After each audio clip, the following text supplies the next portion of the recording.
Guys, life is good right now. I'm happy, I'm feeling great. So obviously it's a really great time to read 1-star reviews of my favorite books to hurt my own feelings on purpose. We're starting out strong with Sunrise on the Reaping by Susan Collins. I love this book so much. I bawled reading it in public. I just adore it. Here we go. Number 1. I wish this book would have burned in all fire. Okay? That way I wouldn't have had to waste my time reading nonsensical fan fiction that retcons vital parts of the OG trilogy. I genuinely refuse to believe this was written by the same author that wrote The Hunger Games. There's just absolutely no way. I don't see it. I'm not really sure where the disconnect is happening, why you're not understanding how good that book is. It is. It's good. I think it's just as good as the original trilogy. Granted, everyone's entitled to their own opinion, but this one's wrong. I will die on the hill that this book should have followed Haymitch as a victor after his games. Everything about his games was already explained in canon. We could have watched Haymitch in the capital meeting other victors that we hadn't met before. Seeing him mentor kids year after year just to watch them die, descend into alcoholism, go deeper into how victors were sold to people in the capital, the start of the rebellion, etc. But no, instead we got a boring, bad retelling of his games to tell us things we already know, but with some dumb cameos thrown in for fan service so people are blindsided by nostalgia and not realize how much of a dumpster fire this is. Did we read the same book? Because there were so many details thrown in there about Haymitch's games that I never knew. I would think that I know that the original trilogy pretty well, considering the fact that I had just reread the original trilogy and The Ballad of Songbirds and Snakes right before I read this book. So I mean, I'd think I know the original trilogy pretty well, and I'd think that like, I know whether or not I knew certain things about Haymitch's games. I don't think I did, but I mean, according to this person, I did. Okay, next one. Clearly I'm living in the wrong timeline because what the heck was that? What do you mean? What do you mean? It's so good. Suzanne needs to put the pen down. I hope I never have to hear the name Lenore Dove again. Why? Why? We went from ballad to this, zero world building, the same exact characters from book 1 just thrown in by coincidence. Characters fully trust each other, no conflict, no distrust, nothing happens we don't expect. Yeah, it's difficult to create intrigue and suspense when we know exactly what's going to happen, but it's like the author didn't try. I can see what you're saying about like zero world building. However, we do already have 4 other books in this universe that gives us a whole lot of world building. So when you're going into the 5th book, you might not necessarily need to have a whole lot of world building. And I don't know about you. Well, I mean, clearly, I had a very different experience reading this because yeah, I knew it was gonna happen, but that didn't keep me from absolutely falling in love with characters and sitting on the edge of my seat wondering what was gonna happen to lead to the events that I know obviously have to happen at the end of this book.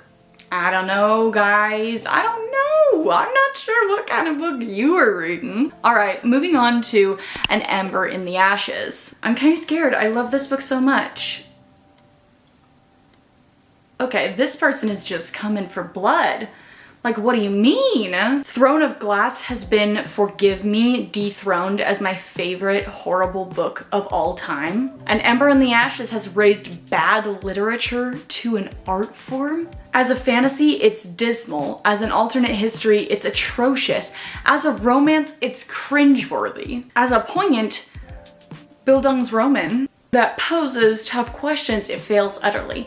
As a self-contained standalone novel, it is a disaster. But that at least was always the plan. I don't understand. This world she created is devoid of light, nobility, or heroism. It has no reason, it has no joy, it has no hope, it has no good, simple little people, no hobbits, if you will. To stand up against its forces of monstrous evil, only a boy and a girl and a boy and a girl and their raging hormones. And there's no Gandalf or Aslan to support them, no cause that they fight for except themselves and their own desires. At the beginning of this review, I compared this to Throne of Glass as a so bad it's good kind of book, but having taken the time to analyze Ember, I don't see it that way anymore. Throne is also a terrible novel, but it's campy and silly and frothy, filled with balls and pretty dresses and kind of fun in its stupid way. There is nothing fun about An Ember in the Ashes. I've never been so dispirited by a book in my life, and I wouldn't recommend it to anyone. First off, I have to say there are so many people who fight for things and like the only reason they're fighting for it is because of themselves. Like that's not exactly something that's out of the ordinary.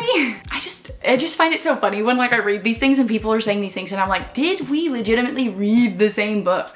Because the issues that you are taking with this, like I did not get that at all. The characters being so distracted by the romance and by each other, they in my opinion, what I caught was that they like barely looked at each other. Or like the romance was like a cover up for something else. The romance was used as a distraction more for others rather than the actual characters themselves. That one hurt my feelings. It did.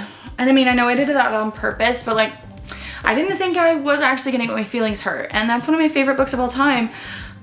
I think I'm gonna have to move on to another book. I don't think I can handle another novel just trashing one of my favorite books. I know I did that to myself. Okay, I'm not mad about it. My feelings are hurt, okay? I have a feeling there will be more 1-star reviews on this book specifically out of all of them. Run Rose Run, specifically because it's got Dolly Parton's name attached to it. And I feel like books that have celebrities' names attached, people generally seem to take that as like free reign to like trash everything about it, regardless of the actual quality of the work. Oh, okay. What's less than one-dimensional? These characters. An aspiring singer with a dark past, a retired superstar with a dark past, and a rugged session musician with, wait for it, a dark past. Each character spends the entire book refusing to divulge their secret until they do, and the secret, once revealed, changes nothing. It's like reporting what they had for lunch. I didn't want to tell you what I had for lunch, but here it is. I had tuna. Shrug. Okay. In one instance, we discover a character was once charged with murder and the crime was never solved and the whole thing is never mentioned again. It's like, I didn't want to tell you what I had for lunch, but here it is, I killed a man. Okay.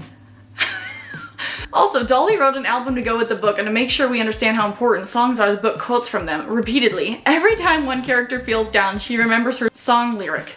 Dark night, bright future, its darkest just before the light. I love the idea that music inspires and uplifts us, and the one part of the book that worked for me, hence the 1-star, was the little bit behind the scenes of Nashville writing music. But its darkest just before the light is not a particularly original concept, and this same device with the same lyrics is used throughout the book, which circles me back around to the one-dimensional character statement with which I opened this review. I mean, I kind of get what they're saying, but I think like the repetition of the different lyrics from the songs that Dolly Parton did write, like in conjunction with this book, kind of like cements the idea that like people who write their own songs are writing it based on things that they've experienced. And when she is repeating these lyrics, the main character, Annie Lee Keys, hasn't actually like written the songs, hasn't recorded them, hasn't released them.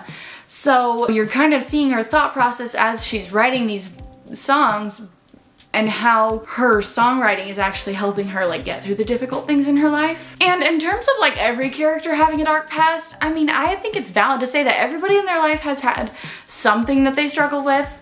Everyone has skeletons in the closet, regardless of your opinion on them, on how severe you think they are. They're affecting everyone in different ways. And just because you might not think that they're like as severe, that doesn't mean that they're not like hard for somebody to go through. I really wanted to like this book because of the cool Dolly Parton collab, but this was bad. In my defense, I don't read James Patterson, so I really didn't know this was going to be so bad. But James Patterson is a prolific writer, having published over 200 novels, and makes up about 6% of all hardcover book sales in the US. So he appeals to the masses, and the writing was really hokey and uninspired. It was worse than that. It was god-awful, and life is really too short to be reading bad books, so now I know, and I'll never make a James Patterson mistake again. I still love Dolly, though. I have said that. Life is too short to read bad books. I still have to disagree.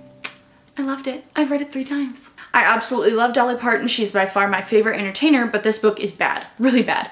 Predictable, cliche, and boring. The only thing that saved the experience from being a total loss was the audio version with Dolly narrating one character.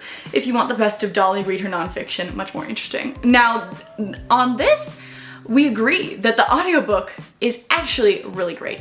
Highly recommend, because not only does Dolly Parton voice the character that's obviously based on her, but Kelsey Ballerini voices the female main character, and it has an entire cast, and it's really a fun experience. Next book, Nora Goes Off Script. I honestly have no idea what to expect on 1-star reviews for like a literary women's fiction book. Not to yuck someone else's yum, over 40k people's yum apparently, but this is the worst book I've read in a long time, which is so mean to say, but oh my gosh, should have been a DNF for me. Here are some thoughts I had while reading. Why did a grown man yell at a child? Is that not something you've seen before? Because I mean, in my everyday life, I've definitely seen that happen. Like strangers yelling at other people's kids. Nora, girl, begging you to go to therapy because going insane that he left to go do his job after only knowing him for 3 weeks is concerning. Fair.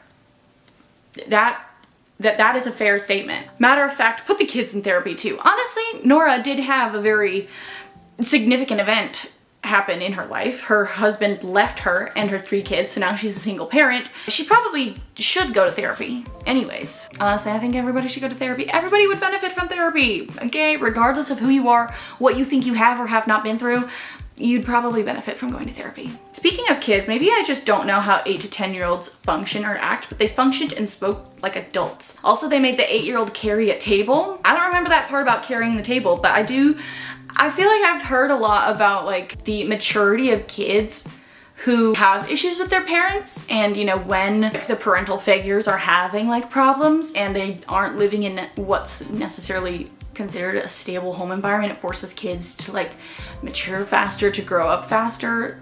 So maybe that explains a little bit of why this person didn't think the kids acted like their age. Fully grown adults having the relationship of 2 middle schoolers, they also have no chemistry. I disagree. I do think they had great, I think they had great chemistry. One phone call would have solved all of this. I really hated these kinds of books.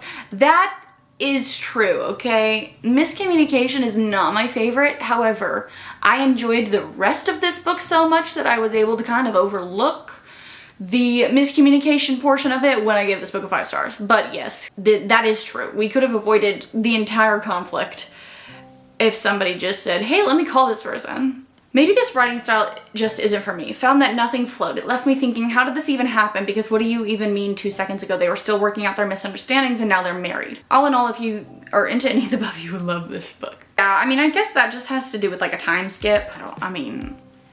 I don't know what to tell you there. Yeah, this was not good. Another case of I don't understand how the ratings are all 4+ stars. For such a short book, it's so boring. I mean, really, who said that a celebrity finding a routine-oriented, stubborn, suburban life fun was a good plot? Because it's not. It's a snooze fest. I don't care about the cost of bananas or seeing Nora pick up her kids over and over and over again, and then with the weirdly placed time jumps just to go and do more of the same thing, snore. And then when it wasn't that, it was Nora crying and feeling bad for herself. She gets over it eventually, but does she really? At one point, she's like, all victimhood is a choice, when she literally acted like a victim for no good reason for half the book. The romance wasn't even really a romance, I don't care. They know each other for all of a week, and suddenly they're the only person the other has ever truly loved or whatever. Like, huh? Plus there was no chemistry, physically, emotionally, it was all just so flat. The twist with Arthur at the end was straight up stupid. Yeah, I don't know. I think that just kind of comes down to personal preference. I kind of liked the monotony. You know, it kind of showcased the reality of like the grass is always greener on the other side, or that like you think you want something specific in your life, you want like the fast-paced life, you want the infamy, but like when you get it all, you realize that you don't really. My response to that review is just kind of, it comes down to like personal preference. Like you might not like stories that are more character driven and stories where you're diving into characters and their thought processes and how they grow throughout the book, not necessarily like event driven. That doesn't mean not everybody hates it, you know, so like, I don't understand why the books are 4+ stars. It's called an opinion. Hello. Your opinion is not the only one. Get out of here. One last book, The 7-Year Slip by Ashley Poston. DNF, because what happened to the stakes? Low, verging on non-existent is what they were. There was zero tension, no angst, and there doesn't need to be war and peace, but a lack of conflict will have me falling asleep. I kept waiting for it to get better, kept waiting for my mind to stop wandering, but that didn't happen. Huh? That kind of sounds like you were expecting more of like a fantasy book, which this is not. This is a romance with some magical realism in it. So it does have some fantastical elements, but it's not a fantasy. So like, what do you mean you needed like stakes? What kind of romance books have you been reading? Let me know, because I'm confused. So stupid. It's so highly rated that I'm wondering whether I read the same book as everyone else. Again, why do these people not understand that like people have opinions?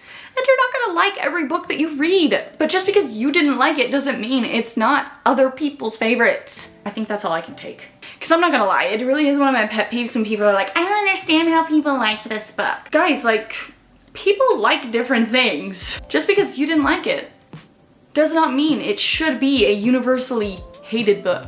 Because that's just not how it works with anything, with music, with art, with literally anything you consume for your personal enjoyment. It is your opinion that allows you to enjoy consuming that. Anyways, I think that's it. I'll see you again in a year next time I film one of these.